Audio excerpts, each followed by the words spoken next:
In the dim glow of a flickering candle, the medieval world comes alive. A time where danger lurked in the most mundane of objects. A simple pewter plate steaming with dinner could mask a lethal dose of lead.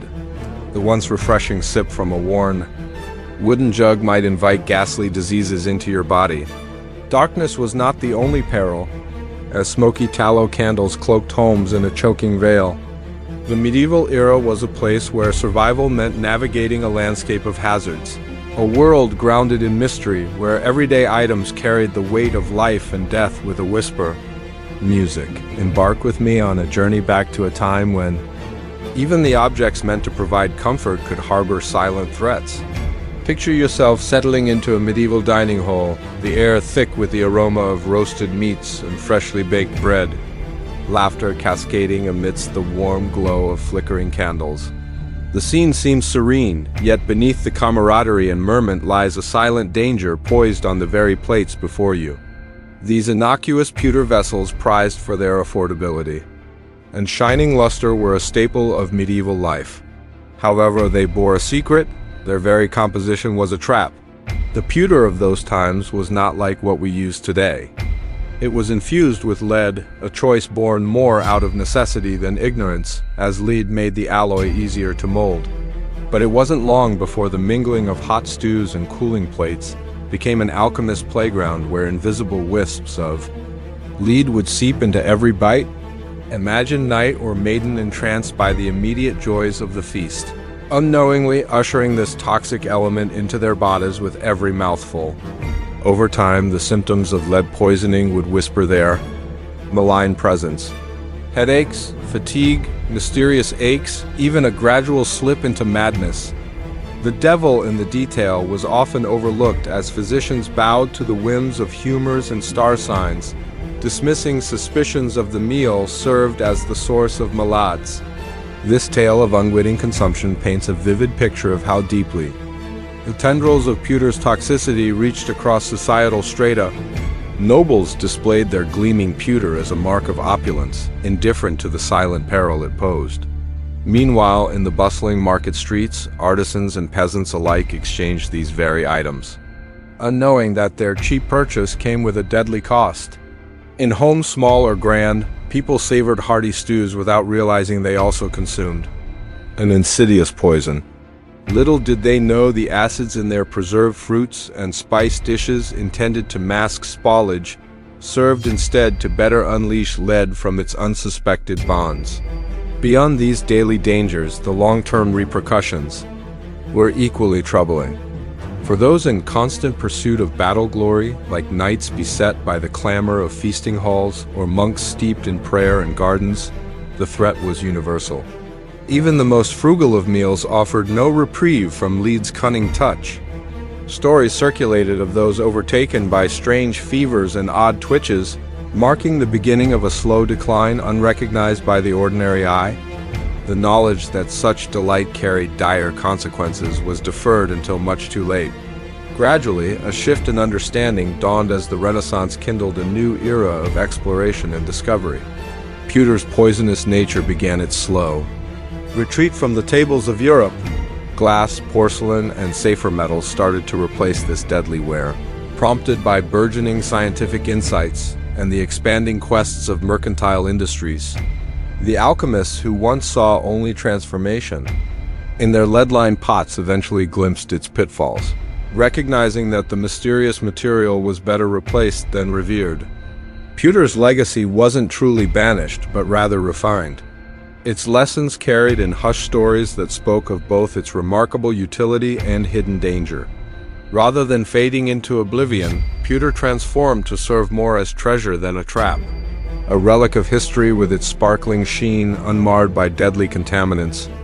The untold tale of pewter's clandestine menace became an emblem of how everyday comforts sometimes contain unforeseen threats, urging vigilance upon those who wish to learn from the past.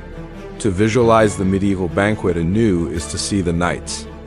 Vibrant life twined with a subtle foreboding. Plates gleaming in candlelight, revealing their secrets only to those who dared look beyond their surface. As the festivities swayed from exuberance to introspection, the story of pewter unfolded, hinting at the complexities of lives delicately balanced between joy and peril. Thus, history handed down its pearls from poison, reminding us that from each slip and stumble, valuable lessons rise.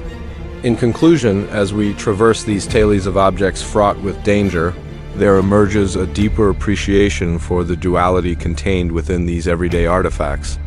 Pewter's multifaceted past casts light on the importance of inquiry and reflection, urging us onward with a blend of caution and curiosity. In these explorations, we're not merely studying history, but are participants in its enduring dialogue, grasping how its echoes shape the present. In medieval times, water was the lifeblood of every village and town, drawn from wells and streams that snake through the landscape like veins. Yet these vital sources hid a sinister secret, one woven into the very fabric of medieval existence. The understanding of germs and hygiene was non-existent, so drawing water was a gamble as much as survival. The ceramic and wooden jugs in each household were not only practical vessels, but also unwitting harbingers of unseen threats. Filled from cities' corrupted wells, ripe with the runoff from livestock and waste, the jugs became breeding grounds for disease. Rarely cleaned, they housed more than water, keeping company with a legion of pests and unseen dangers in every sip. Each jug was an essential artifact crafted from clay or wood and vital for daily chores and sustenance. Adorned with intricate motifs or simple designs, they were fixtures in every home spanning social classes. Despite their ubiquity and the artistry of their design, the hygiene practices around them were woefully inadequate. Drinking from these jugs was an act of blind trust. Oblivious to the dysentery, cholera, or typhoid lurking in their depths, the jug transformed from a vessel of life to an instrument of peril, filled with perilous microbes from decades of grime, underscoring a dark irony that something so necessary could also be so lethal. Contemplating this, we see through today's scientific lens how ignorance turned these jugs into disease incubators. Without purification systems or a baseline understanding of contamination, entire populations fell victim to outbreaks blamed on divine wrath or miasmas believed to be sicknesses spread by bad air. Microbial activity and biofilm buildups were foreign concepts. Unseen villains thriving in the nooks of water-stained jugs. Sweet cold water from deep within wells was a deceptive sign of safety. It symbolized relief but often concealed a deadly plight. Medieval chroniclers captured the toll taken by these unassuming vessels. Monastic records and merchants' letters tell of widespread suffering, grimly documenting the fevers and distress that devastated populations. Though they did not directly blame the jugs, these texts reveal patterns of disease that would only be unraveled years later, adding context to the frustration and fear chronicled in these antiquarian testimonies. These records offer a haunting look at how little they understood the true scourge. Yet they stand as enduring testaments to lives punctuated by relentless illness and loss. Within the deeply stratified medieval society, water habits starkly illustrated class divides. The wealthy could afford systems to capture rainwater away from polluted public wells, their lifestyles granting them a modicum of health security. Yet no class remained immune to bacterial intrusions. Even aristocratic homes occasionally succumbed, unwittingly tainting their tables with contaminated water. The disease lurked like a cunning equalizer across society, slipping past class boundaries in unexpected ways, and demonstrating that in matters of health, no degree of privilege could grant true immunity. Despite the bleak reality, medieval minds sometimes stumbled into practices that inadvertently thwarted waterborne maladies. Superstitious rituals and religious doctrines, while driven by belief rather than logic, often called for the symbolic cleansing of new water sources, offering some accidental purification. Religious rituals, though fundamentally tied to superstition, at times cleansed more than spirits. This blind luck reduced to ritual, sometimes aligned with prudent sanitation, practices steering the populace closer to safety than their science understood. This journey through medieval water use is underscored by a dark humor that persists in stories and jokes from the era. Tales of villages cursed by their water sources thread both tragedy and comedy, revealing how acceptance of an insidious reality could demand laughter. The jesters and storytellers of the time captured this surreal absurdity, illustrating the folly of life where necessity and hazard dwelt side by side. Each anecdote hints at the strange paradox of thirst, peculiarly quenched by questionable waters, presenting a bizarre, almost comedic dance with danger. Amidst these dangled threats, medieval society did make attempts, however rudimentary, at purifying their water. Boiling was known, yet not widely practiced. Herbal and ritualistic cleansing often took the forefront with little understanding of their actual effectiveness. These rituals, documented with earnest detail in illuminated scrolls and manuscripts, mapped the earnest yet flawed pathways to safety, underscoring the era's oscillation between stark tradition and bent reason. The legacy of medieval water jugs echoes through history, shaping not only the habits of their time, but influencing generations to come. As towns grew and science evolved, tales from the jug steered the wary away from suspect waters, nudging them toward Alcer as safer choices. The caution inherited from past grapevines paved the path to modern public health, a subtle testament to survival in an unforgiving time. Today, as we examine these vessels, crafted with care yet fraught with peril, we find a poignant reminder of humanity's enduring quest for safety within nature's caprice. The jugs invite us to peer into a world where the ordinary intertwines seamlessly with the deadly, compelling us to listen to their whispered warnings across time. Imagine yourself in a dimly lit medieval home where the only relief from the oppressive darkness comes from the flicker of tallow candles. These candles, painstakingly crafted from animal fat, cast wavering shadows on mud walls, transforming each home into a theater of shadows and light. While today, candlelight feels romantic and safe, back then it was a perilous glow, emitting thick, acrid smoke that filled the cramped spaces with each sputtering flame. Picture a family huddled, close in a modest hut, breathing in the thick air that leaves a residue on their tongues and throats, rendering each breath a gamble with fate. Medieval homes seldom offered respite from this choking atmosphere. Constructed with wall and door walls and straw roofs, these dwellings trapped smoke within their walls. Windows were rare luxuries, and when present they were mere slits that kept the precious fresh air at bay. Imagine living in such a place. Each inhalation an involuntary act of suffocation. It wasn't just adults who bore the brunt. Children's lungs were especially vulnerable, absorbing daily cocktails of soot and particulates. With winter's arrival, the prospect of cracking a door open to invite the frigid breeze was a battle between necessity and survival itself. Even as the noble elite lived behind grand stone walls, their struggles were not dissimilar.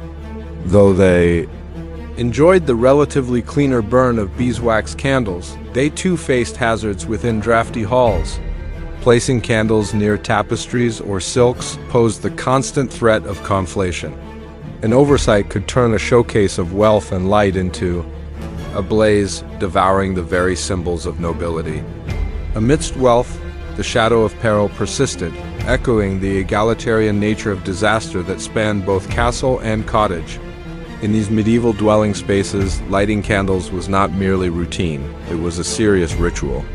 Fire was never allowed to fully extinguish in households because reigniting it was no small task. Yet this act of creating light brought with it unpredictable dangers. Tallow candles, known for their hissing and spitting as impurities burned, could turn a peaceful evening into chaos.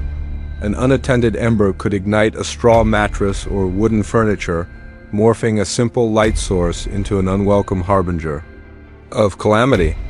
Maintenance of candles was a delicate art. Trimming wicks and ensuring an even burn required knowledge passed down through generations. Despite such care, households often existed on the precipice of disaster. A poorly trimmed wick increased smoke inhalation, turning an act meant for comfort into one of silent endurance. Each flicker held the potential for catastrophe, calling for vigilance that few appreciated. The use of these candles was steeped in symbolism and superstition. In the medieval mind, the simple transformation of fat to light carried divine significance. Candles were woven into religious and cultural rituals perceived as conduits to the ethereal, but their renowned illuminative power bordered on the ominous. An untimely flicker or extinguishing of a flame was often foreseen as an ominous sign, tied to foretelling events such as impending misfortune or death. The medical understanding of the time was sparse, and while meager attempts at explaining respiratory ailments existed, environmental causes often went unconnected. Healing practices focused on symptom alleviation with honey-based syrups and herbal infusions, overlooked chronic exposure factors. To medieval physicians, respiratory illness was more about humoral imbalance or spiritual purity than environmental factors. Ironically, the ambient hazards of candles helped lay the crude groundwork for future medical evolution. Unnoticed shadows, swaying alongside those flickering flames. Throughout the years, candles carried lessons that echoed beyond their immediate practical purpose. They symbolized a struggle embraced across centuries, illuminating dark corners of rooms and human understanding alike. Though in time, technological advancement led to oil lamps and eventually electricity, the legacy of candles persisted. Today, they remain nostalgic rather than necessary, a flickering connection to a past where survival hinged upon such simple acts. In the essence of these glowing flames lingered poignant reflections on human resilience. They were artifacts of an age illustrating both enlightenment and darkness. The parallels between then and now are poignant. Medieval candles may have defined a past world's intimate spaces, but their smoky legacy persists as a reminder of our shared human journey toward a brighter, clearer existence. In every languid flicker of a candle today, we recall not just their warmth, but their place in the delicate balance of survival between the comforting light and the lurking shadows they once cast. In the medieval world, a night's rest was anything but restful. Imagine a bed not as a sanctuary, but as a cunningly disguised death trap, masquerading beneath the guise of a straw mattress. These makeshift beds found from peasant hovels to noble chambers were a cheap and convenient solution, stuffed with straw and sometimes herbs to mask the odor of dust and decay. Yet this simple bedding offered more than mere discomfort. It was a veritable breeding ground for vermin and disease, a quiet battlefield where survival was quite literally a nightly challenge. As the dim light waned, these mattresses came alive, with unseen adversaries. Invisible by day, pests like fleas, lice, and bedbugs ruled the night. Fleas in particular were more than an itchy annoyance. They were instrumental in spreading the bubonic plague, the dreaded Yersinia pestis bacteria. From rats to humans with a casual bite, sleeping on a straw mattress meant exposing oneself to this peril night after night. With medieval society stoically unaware of these tiny culprits, they sought answers in divine wrath or foul miasmas when a simple flea bite could mean a torturous death. Lice too thrived in these conditions, seeking refuge not only in bedding, but on clothes and bodies as well. These persistent parasites turned the act of going to bed into a gamble with typhus, a brutal disease that struck with fevers and delirium. Known colloquially as camp fever, typhus spread like wildfire, particularly during wars and famines when living conditions were most dire. To the medieval mind, lice were an everyday annoyance. Unavoidable, if loathsome hitchhikers on one's journey. Through life, bedbugs added their own nightmarish nuance to this nocturnal ecosystem. While not vectors for disease, they contributed to sleepless, itchy nights, undermining the semblance of rest and eroding the thin barrier separating tranquility from unease. These hard-to-detect pests hid in the seams of wooden bed frames, rendering them nearly invincible to medieval eradication efforts, leaving their human hosts in a ceaseless cycle of nightly torment. Even noble bedrooms draped in luxurious canopies and feathered cushions were not immune, serving as a reminder that status offered no true sanctuary. Rats, meanwhile, provided another unsettling dimension. Drawn to the warmth and shelter of straw mattresses, they brought with them their own cargo of flea-infested plague. Their nightly foraging was a familiar, chilling soundtrack to the medieval sleeper's life, echoing a broader war between human existence and rodent proliferation. In addition to carrying pestilence, rats gnawed on grains and fabrics alike, leaving a wake of destruction that spilled beyond the bedroom. Despite these adversities, medieval people clung to hope through herbs and age-old beliefs. Beds often contained lavender, rue, and other fragrant plants believed to repel both vermin and evil spirits alike. A small comfort amidst the chaos of night, herbal sachets served not just as pest repellents, but as testaments to the enduring faith that nature held answers to life's afflictions. Social class, while starkly dividing daily life, failed to shield anyone fully from these nocturnal dangers. The wealthy enjoyed larger, more ornate beds, yet they remained vulnerable to the same infestations as their humbler counterparts. Bedding disparities vividly demonstrated the improbability of escaping nature's equality. Whether aristocrat or peasant, all faced the same uncertainty upon laying their heads down at night. An ironic leveling field brought about through the simplest of domestic trials. The ritual of bedtime embraced an air of collective superstition born from genuine fear and fervent hope. Families often prayed for protection as they slipped between their straw sheets, invoking divine guardianship against both the physical and supernatural realms. Crosses and saintly images served as sentinels against the unseen threats lurking in the darkness, embedding sleep with traditions that united dreamscapes and reality. Yet in this era, the resilience of the human spirit shone brightly. In each unyielding night, medieval people found solace in community and creative persistence. They turned to herbal remedies, wove communal bonds, and transformed the harrowing prospect of sleep into an act of defiance. It is this indomitable spirit that ensured survival, even as vermin and disease threatened from the shadows. In contemplating the medieval struggle for restful sleep, we find echoes that resonate with the anxieties of our modern lives. Though circumstances have changed and science has cast light on much that once haunted the night, an innate vulnera forward as we seek solace in the arms of community and the certainty of a new dawn. In medieval Europe, where the sun blazed over fields and the architecture barely scraped the sky, beauty held a pale complexion as its highest ideal. This ghostly hue wasn't just for aesthetics. It was a badge of nobility, a silent shout that its wearer didn't labor under the sun like a common peasant. This quest for power was not a trivial endeavor, but a social ascent. The irony is in chasing this ethereal lightness, women often landed themselves in shadowy ailments far from the serene beauty they desired. The allure of pale skin lured many aristocratic women to apply substances far more sinister than they appeared. Among these concoctions of vinegar and white lead were believed to be effective in achieving a luminescent complexion. Posters and recipes handed down through generations promised them as alchemy, while in reality they were slowly poisoning those who dared to use them. Lead co through their veins, not only dulling senses and muscles, but turning the once sought pale mask into something horrific, festering with sores and lesions, a haunting reflection of the danger they caught in mirrors. The medieval boudoir buzzing with the whispered secrets of beauty alchemists was a place of both anticipation and ignorance.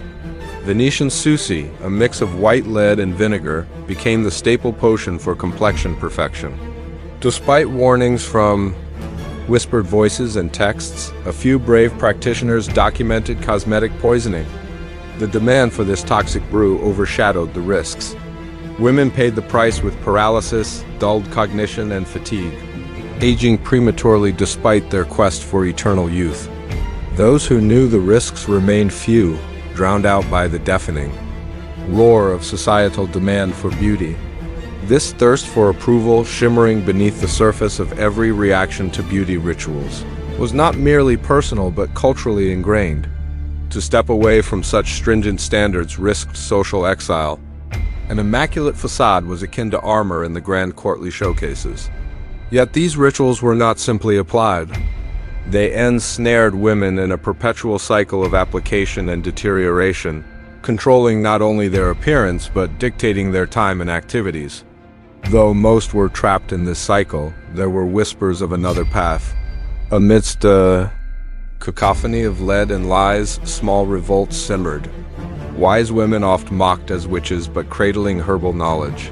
Concocted salves of honey and oatmeal free from the sting of vanity's price. They offer glimpses of a future less burdened by the chains of fashion, though barely audible against the backdrop of fate's cruel symphony. Dangerous cosmetic practices extended beyond painted faces. Women were familiar with sizzling tweezers and sharp knives that shaped eyebrows until their skin bled, risking infection with each drawer. Sulfur and lime dyes transform hair into blazing hues while scalding scalps in the process. A sobering swap of beauty for boils. Even the deadly nightshade, for that lustrous look of dilated pupils, which marked youthful allure, came with hallucinations and visions spun from poisons. These acts of beautification ventured perilously close to a grotesque blend of theater and life, shadows on the edge of living nightmares. Death traveled hand in hand with life in medieval times, and even in the end, beauty found its dreadful place. For those laid to rest, family members cloaked their lifeless loved ones in layers of lead makeup, mirroring the beauty struggles faced in life. This posthumous practice unveiled a disturbing truth. Societal beauty standards plastered over individuality, refusing release even in death's embrace. It's in this Jewissation that we glimpse the true stranglehold of medieval beauty, a specter trailing its subjects to the grave. Reflecting on these practices, the echoes of medieval beauty rituals resonate uncannily with today's stories. While our world has evolved with science, promising safety and regulation, the pursuit of beauty still journeys to risk's rocky shore. Modern parallels of cosmetic surgery and hefty makeup regimens testify to the harrowing whisper that beauty's cost, though lessened, cannot be wholly repaid. Beauty's historical lessons caution those present to drink from its well with careful sips, lest one finds they are drawn to a familiar and dangerous dance. Once again, the Church stood as a societal sentinel, preaching against vanity and marking, cosmetics as gateways to sign. The upper classes sometimes turned a deaf ear, seeking beauty to cement status, while edicts known as sumpti laws attempted subversively to draw social lines around who could wear what, trickling influence onto cosmetics. Nonetheless, these laws couldn't silence the ache of earthly desires with lofty sermons, and the tension between moral strings and desire's indulgences became tangled within the tapestry of time. The marks of medieval beautification practices endure as lessons and warnings etched into the chronicles of history. Their legacy shapes the evolution of cosmetic standards and health cultural reflections. Though today's inclusive voices champion organic beauty against oppressive ideals, hinting at history's quiet rebels.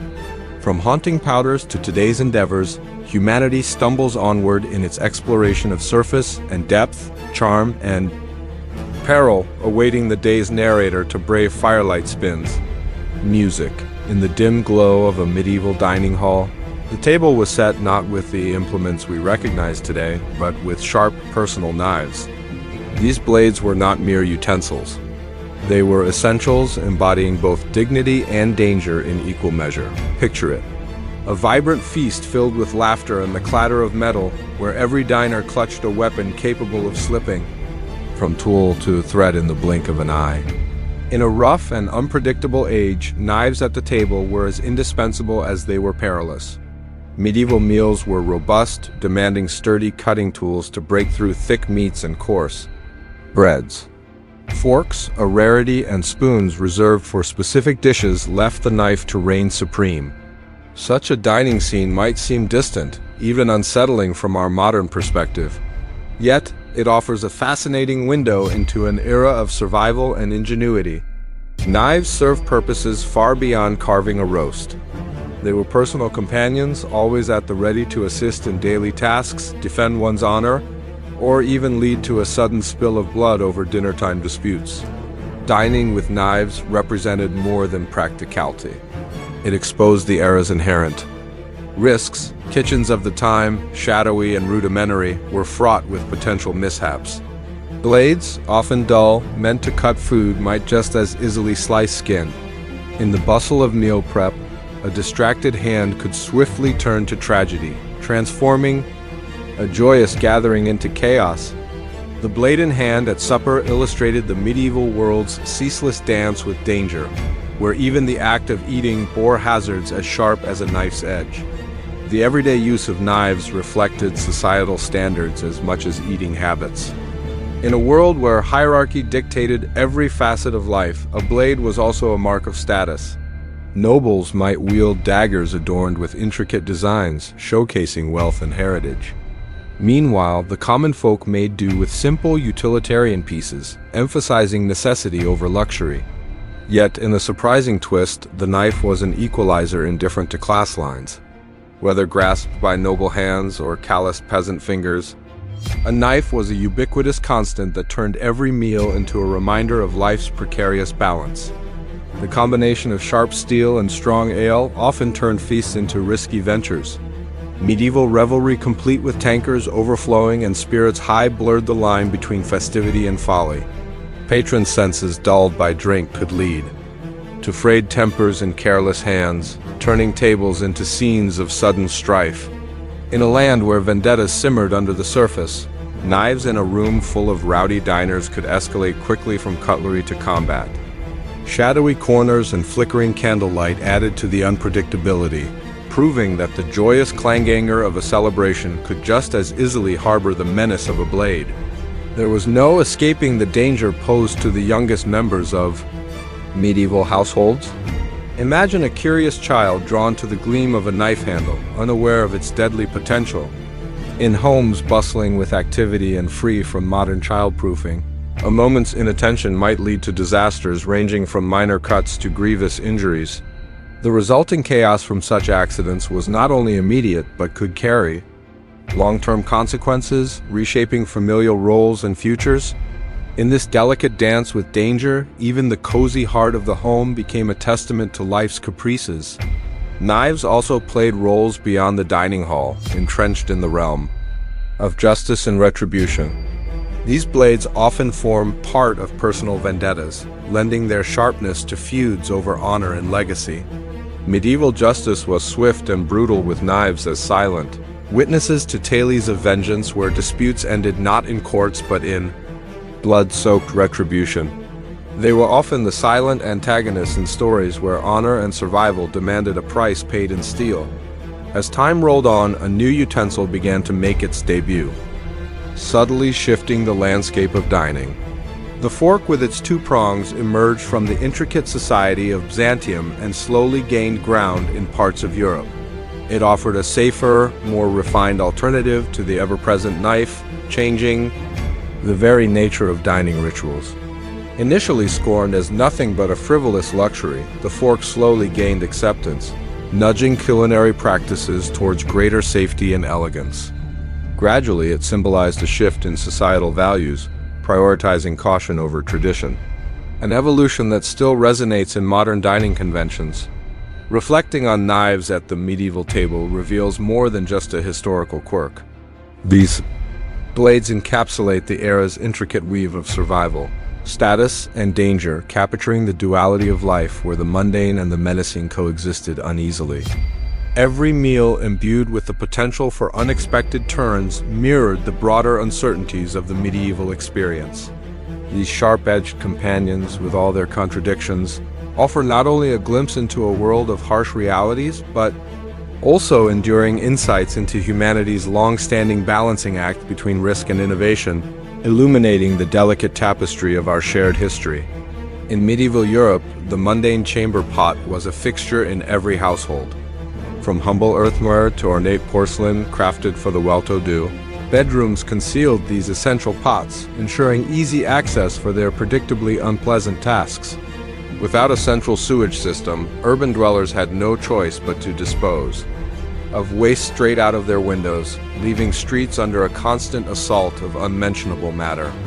This ritual made city life a peculiar dance where the air always carried a hint of the unsavory, reminding everyone of life's messy underbelly. Streets became soup-like cesspools underpinned by loose cobblestones, mingling rainwater, mud, and the grime of human and animal refuse. The urban reality was not just grimy but perilous, where navigating between the slop was a delicate waltz to avoid ruining one's attire or health. Imagine the distinctive clump of wooden shoes chosen to safeguard against this trodden filth, and cloaks flung over faces in a vain attempt to fend off the swarming smells. And then there were the looming dangers from above. Medieval streets framed by buildings with towering overhangs bore witness to a peculiar brand of vertical misfortune. Above, unseen forces dumped chamber pot contents with little notice save for the sporadic cries of Gardelly Lou, a cautionary warning as helpful as it was inconsistent. The unlucky distracted pedestrians below became involuntary participants in this medieval lottery. And for them, the impact wasn't just physical. A pot's deluge could concuss, even humiliate, spreading illness and social embarrassment in equal measure. Surviving medieval streets was more than just an art of sidestepping. It was a compact with the chaos above, a constant reminder of the city's underbelly. It was an era when knowing when to sidestep the muck became second nature for knights heading to jousts and craftsmen heading to markets. Duck or suffer the slapstick consequences. Yet the danger extended beyond mere splashes.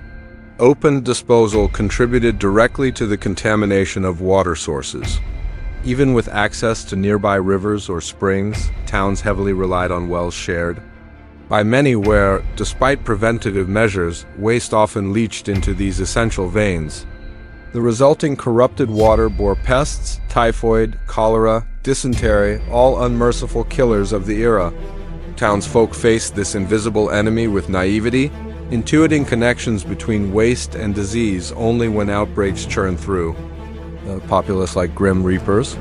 It took countless deaths for some communities to dig deeper wells or enact reform. Still, such efforts were often as effectively reinforced as a straw bale in a storm, leaving cities as perilous as their congested streets.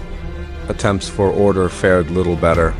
Laws emerged as early as the 14th century, encouraging more hygienic behavior. Town councils and merchants pushed for responsible waste management driven by both practicality and profit. Yet imposing fines or shaming offenders barely scratched the surface of disorder. Swelling city populations overwhelmed any attempts at structure and rule.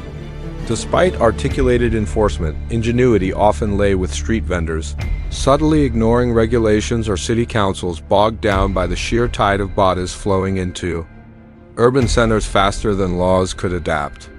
Thus, the streets remained dangerous theaters of filth. Interestingly, the stark class divide added another layer to this putrid reality. Noble estates removed from city filth embodied cleaner living. Household servants dealt with waste to spare their lords, distanced by expanses and hierarchy alike. In contrast, impoverished urbanites lacked such luxuries.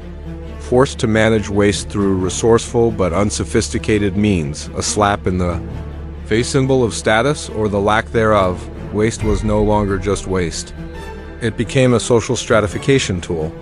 Where one lived dictated one's exposure to the omnipresent muck.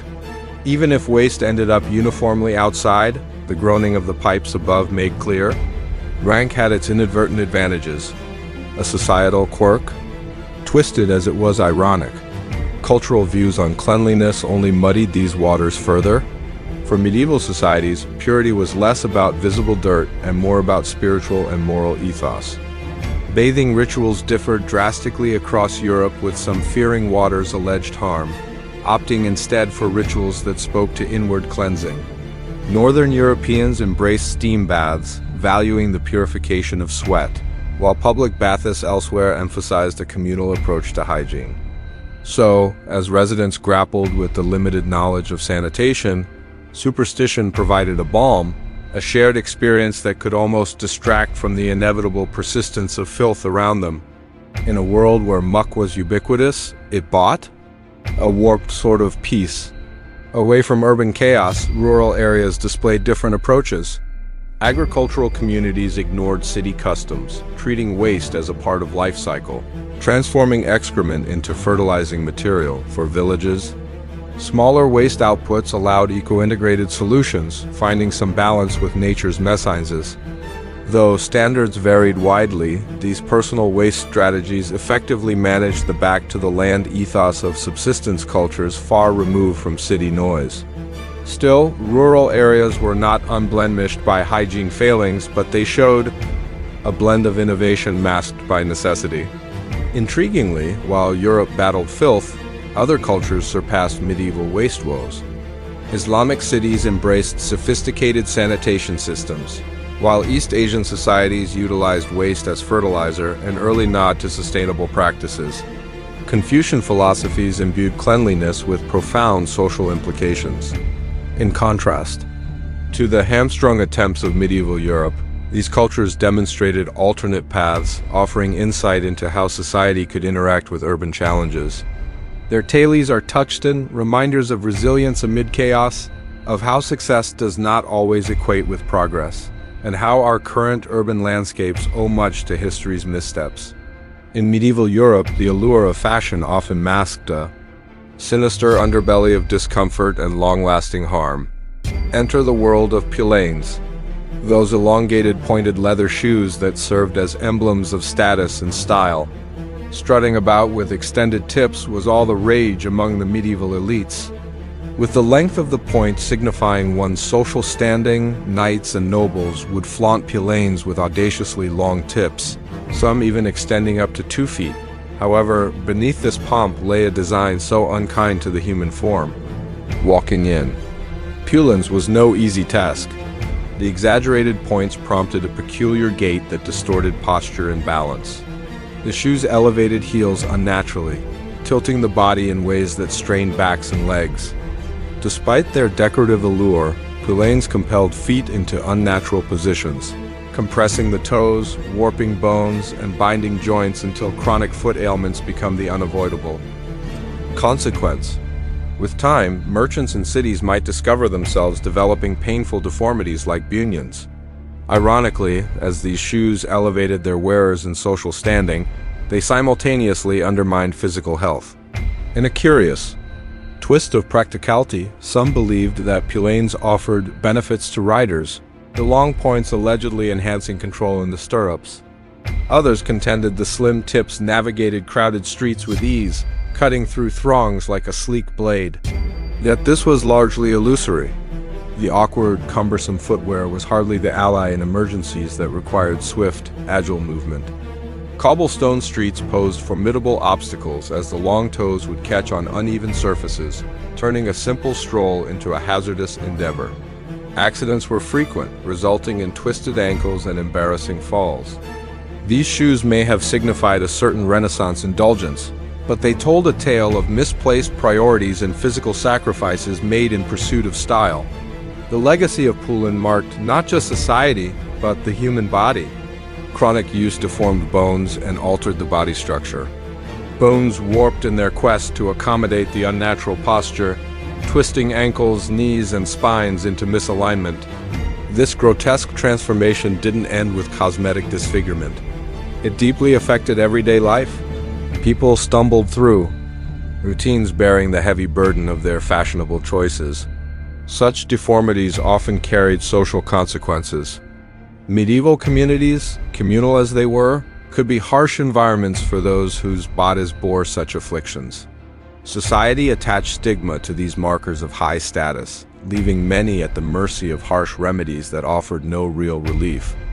Misinterpretations ran rampant as medieval medicine attempted to address these afflictions with puces or foot bindings, speculations driven more by superstition than science. Although some practitioners championed giving up such shoes, few heeded such counsel in their relentless pursuit of social aspirations. Paying were not merely oppressive footwear. They were symbols of status in an era where appearance dictated hierarchy. The clergy condemned them as symbols of vanity and sinful pride. In turn, municipalities issued ordinances to limit point lengths according to class.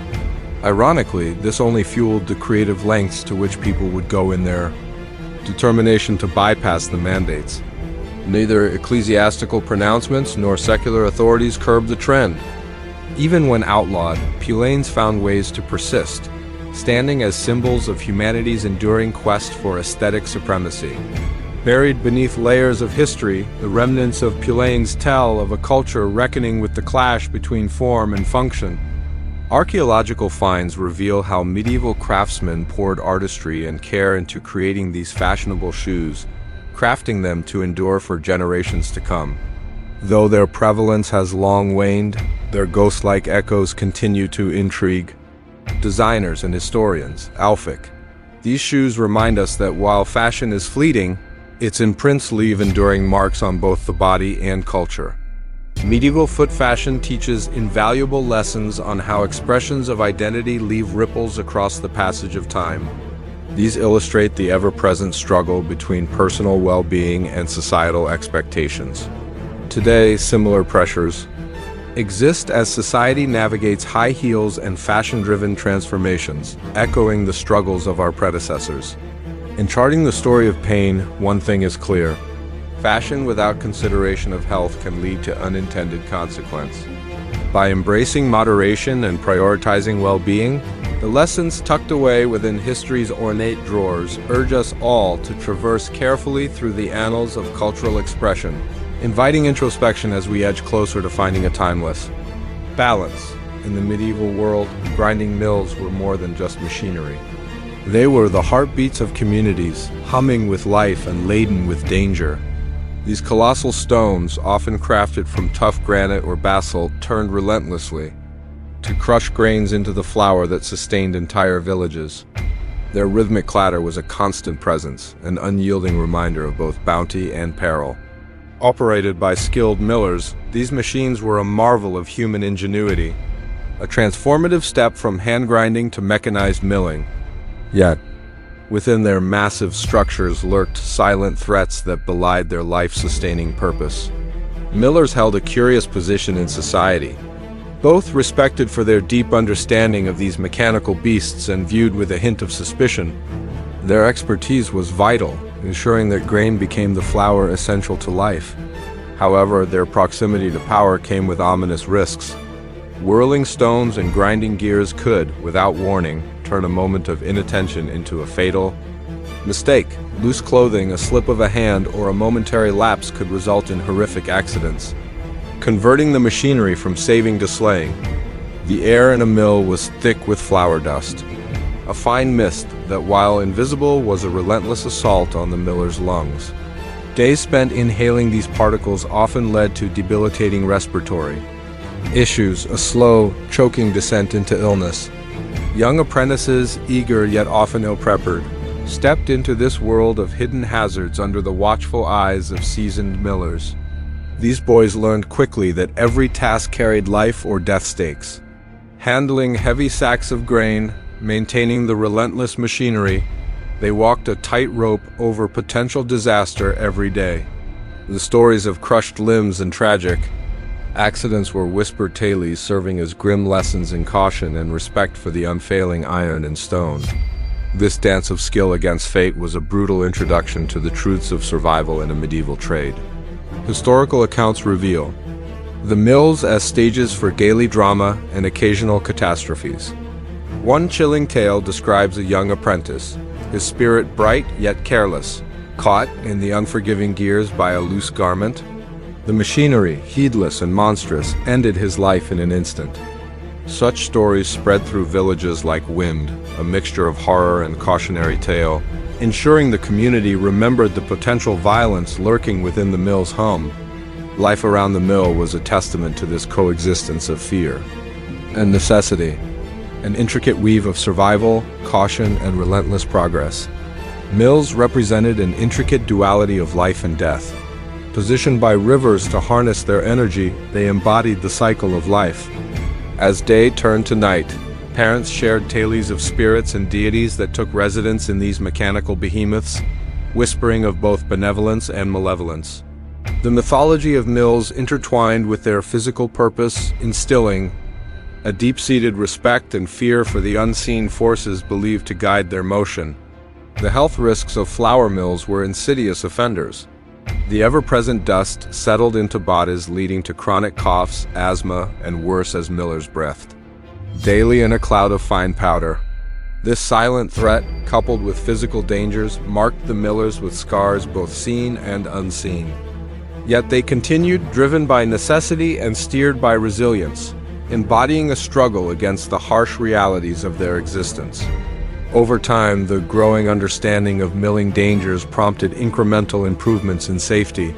While rarely aligned with modern standards, these changes began to emerge through guild discussions and shared experiences, slowly transforming practices that preserved lives while still embracing efficiency.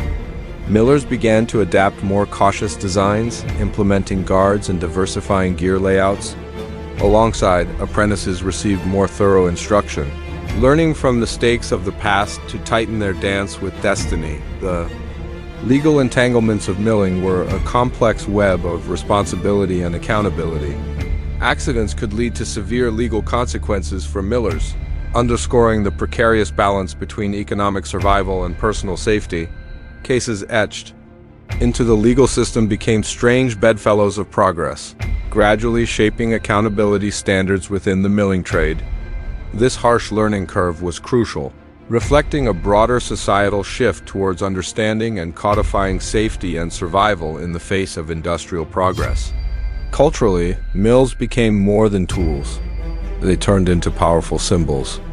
Within art and literature, representing human endeavor and the endless grind of time and fate. Artists captured their essence in visual and narrative forms, often juxtaposing their serene exteriors with the intense energy within. These expressions examine the struggle and resilience inherent in milling, intertwining the mechanics of life with poetic reflections on existence. As centuries passed, the mill's dangerous nights and busy days faded, their role supplanted by safer, more efficient methodologies. However, they remain potent historical beacons of innovation and courage. Today, silent and preserved as historical monuments, they tell tales of a world where industry courted peril but birthed resilience. They remind modern society of the delicate balance between progress and peril, a legacy carved into collective memory by once relentless stones still echoing their truths beneath the surface of history. In the medieval world, rope was as omnipresent as the murmur of a village marketplace, weaving through the daily life of peasants and lords alike, a silent accessory to survival. Its simplicity belied a treacherous potential, its fibers intertwined livelihoods, yet just as easily they could unravel them. Farming villages depended on the sturdy rope to hoist hay bales or guide the oxen, while in bustling port towns, sailors' skillful hands danced through rigging, securing the very sails that carried hopes and cargo across vast seas. Ropes even whispered through the grand halls of castles where they helped suspend impressive chandeliers or served as makeshift laundry lines. Yet lurking within these humble cords was a hidden menace. A frayed rope, fatigued from years of use, could snap without warning, its failure as silent as a thief in the night. This simple strand held dominion over life and death with an unreliable, not-spelling disaster in an instant. Imagine the chaos and clamor following a rope's betrayal. Goods crashing from heights, scaffolding disintegrating beneath unwitting, workers or a cart careening uncontrollably down cobbled streets. Such mishaps were captured in medieval annals, tales warning future generations of the precarious edge upon which they lived. The advent of the pulley was a revelation, a brilliant innovation that magnified the power of these ropes. With it, great stones ascended into cathedral spires, defying gravity and common restraint. But this newfound might came with its own risks. A single slip or poorly secured rope could spell doom, transforming architectural progress into deadly rain. Workers toiling below were all too familiar with the dreadful potential for catastrophe, a swift lesson in humility rendered by mechanics they must respect. Chronicles spoke of these missteps, ensuring the echoes of warning transcended time, nurturing a grudging respect for this mighty tool's power. Life and death balanced precariously on the art of knot tying, its mastery as vital as it were daunting. In a world where skill at securing even the simplest of packages could stave off ruin, the correct knot held sway over destiny. Yet the hands of careless apprentices or hurried artisans were known to falter, the consequences as grim as any tragedy. Imagine the knight armor failing in combat due to a faulty fastening or a tradesman plummeting when his lifeline unraveled. Knot tying was thus both respected tradition and existential necessity, an intricate dance of assurance that crafted stories of life saved and lost. On the rowing seas, ropes took on their greatest challenge, testing the mettle of sailors who depended on their strength against nature's caprices. Mariners understood that their fate was woven from strands stretched across vast masts.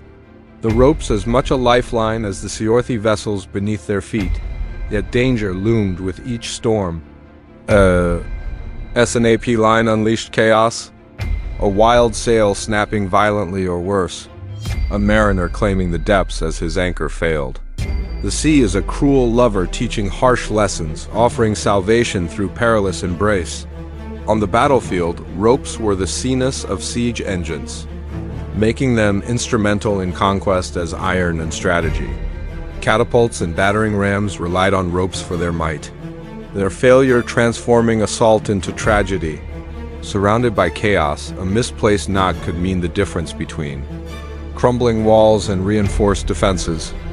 Echoes of these battles and calamities flood history's pages, reminding us of the stakes tethered to these simple yet crucial tools. Rope bridges offered passage over daunting chasms, their fragility masked by promising convenience. Crossing. One was a gamble, each step a prayer against the fraying strands beneath one's feet. Few things equaled the terror of a rope bridge, surrendering to the elements or time, sending travelers plunging into the merciless void below, a stark testament to the fragile divide between safety and disaster. Amidst the ribbons of medieval justice, the new stood out. A rope twisted with legality and finality. Public executions were grim theater, where societal order's sharpest edge cut through life's fabric. However, even here the rope could betray with news slightly too short or long, turning grim sentences into drawn-out horrors. The lesson taught. At the gallows ensnared more than just the accused. It exposed the raw power wielded through simple fibers. Given the perilous potential of ropes, medieval guilds emerged as guardians of quality and safety. Rope makers, with their meticulous craftsmanship and acute awareness of their trade's ramifications, were upstanding figures dedicated to excellence.